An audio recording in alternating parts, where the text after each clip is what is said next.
Assalamualaikum dan salam sejahtera. Kami dari Kumpulan 14 akan membentangkan projek S1 kami yang bertajuk penggunaan abu tongkol jagung sebagai bahan ganti dalam penghasilan bata. Saya Hadi Wadi bin Adam akan membentangkan sedikit sebanyak mengenai bab 1. Untuk bahagian pengenalan, ia menerangkan sedikit sebanyak mengenai batu bata. Seperti yang kita boleh lihat dan baca, batu bata ialah satu bahan utama dalam pembinaan. Bahan-bahan batu bata terdiri daripada tanah liat, pasir, simen dan kapur.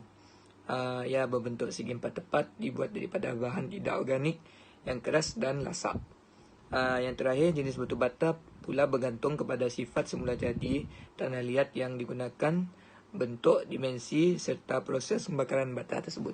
Untuk bahagian objektif, kami ingin menghasilkan sampel bata konkret dari abu tongkol jagung. Yang kedua, kami ingin mendapatkan nilai kekuatan mampatan bagi setiap sampel yang dihasilkan. Dan yang ketiga, kami ingin mendapatkan peratusan nilai serapan air dari sampel batu bata tersebut. Untuk bahagian penyataan masalah, kami ingin mengurangkan pembuangan sisa tongkol jagung daripada kilang dan pertanian. Selain itu, kami juga ingin mengurangkan pembaziran batu bata yang berlaku di tempat bina seperti batu bata yang pecah dan rosak. Untuk bahagian skop kajian, produk terbahagi kepada 3 di mana bahan yang digunakan ialah simen, pasir, air dan abu tongkol jagung. Batu bata berbentuk segi empat tepat dan merupakan bata simen. Nisbah yang digunakan ialah 1:8, 1:6:2 untuk 25% abu tongkol jagung dan 1:4:4 untuk 50% abu tongkol jagung yang ditambah. Untuk bahagian terakhir bagi bab 1 ialah kepentingan kajian. Kami ingin mengurangkan pembuangan sisa tongkol jagung. Yang kedua, kami ingin menghasilkan bata yang berkonsepkan kehijauan dan persekitaran yang mampan. Yang terakhir, tongkol jagung mempunyai kandungan silika dan alumina yang tinggi. Assalamualaikum, saya Rosyawati binti Hussein akan membentangkan bab 2. Untuk bahagian pengenalan, batu bata merupakan satu bahan yang penting dalam pembinaan. Terdapat 2 jenis batu bata yang sering digunakan, iaitu batu bata tanah liat dan batu bata konkret. Seiring perkembangan teknologi, batu bata ini sering digunakan kerana wujudnya material-material baru seperti gypsum, bambu yang telah diolah. Hal ini kerana material ini murah dan arkitektur yang indah. Untuk saiz pula, kami menggunakan saiz yang biasa digunakan, iaitu panjangnya 215 mm, lebarnya 125 mm dan tingginya 65 mm.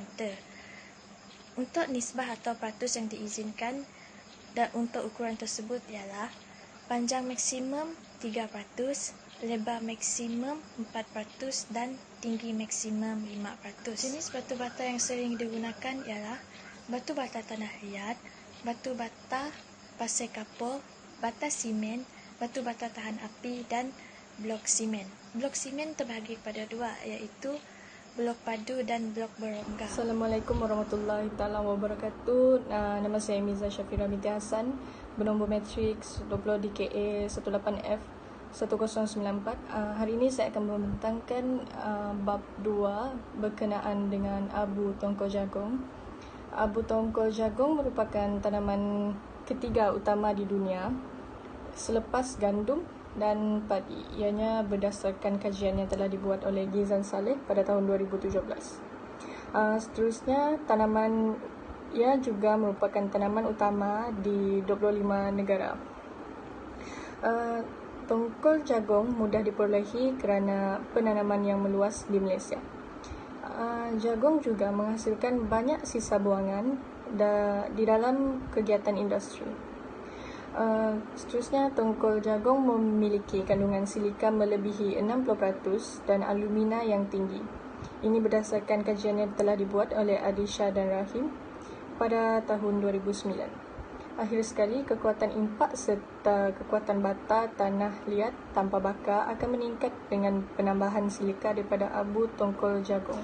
Bata yang akan dihasilkan akan melalui beberapa ujian, iaitu ujian kekuatan mampatan, dan seterusnya ujian resapan air. Jadi untuk bata yang akan dihasilkan, kami akan menggunakan beberapa bahan iaitu simen Portland biasa, air, pasir dan juga abu tongkol jagung. Okey, Assalamualaikum warahmatullahi wabarakatuh. Okey, saya Hari Azman bin Senin dari kelas DKA 4B yang bernombor metrik 20 DKA 18F 1058. Bab 3. Bab 3 adalah metodologi kajian.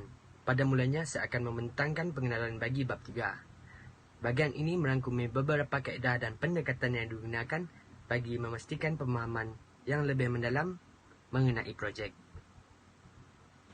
Bagi penyediaan projek ini menggunakan papan, skru, pemutar skru, sisi koil, pembaris keluli dan kertas pasir. Dengan ini terbentuklah kotak bentuk untuk membuat bata. Seterusnya, bahan-bahan yang digunakan penghasilan bata adalah simen, pasir, air dan tongkol jagung. Seperti yang sedia maklum, proses penghasilan bata perlu diketahui. Pertama sekali, proses penghasilan kotak bentuk. Kotak bentuk akan dibentuk untuk membentuk bata. Seterusnya, proses penghasilan bata. Pertama, pengumpulan tongkol jagung sebagai bahan tambah ke dalam bata. Kemudiannya, pembakaran tongkol jagung dengan suhu yang tinggi. Seterusnya, penyediaan bancuan bata untuk membuat bata tongkol jagung. Selain itu, penuangan bancuan ke dalam kotak bentuk yang telah disediakan. Setelah bancuan dituang, bata tongkol jagung tersebut akan ditunggu untuk proses pengeringan. Akhir sekali, pembersihan bata perlu dibuat untuk memastikan keputusan yang lebih tepat. Bagi sampel bata pula, kami menggunakan 25% dan 50% kandungan abu tongkol jagung untuk dicampurkan ke dalam bata abu tongkol jagung. Bagi sampel 25%, sebanyak 3 sampel bata yang diperlukan. Sampel bata yang diambil untuk 25% adalah dalam lingkungan 7 hari, 14 hari dan 28 hari. Ketiga-tiga sampel dibancur dengan nisbah yang sama, iaitu 1 kg simen, 6 kg pasir dan 2 kg abu tongkol jagung. Seterusnya, bagi sampel bata 50%, bilangan umur sampel tersebut adalah sama seperti 25%, iaitu 7 hari, 14 hari dan 28 hari. Bagi sampel 50% pula, nisbah ketiga-tiga tersebut adalah 1 kg simen, 4 kg pasir dan 4 kg abu tongkol jagung. Akhir sekali, saya akan membentangkan uji kaji makmal. Uji kaji makmal yang telah diguna pakai ialah ujian penyerapan air dan ujian mampatan. Sekian, terima kasih.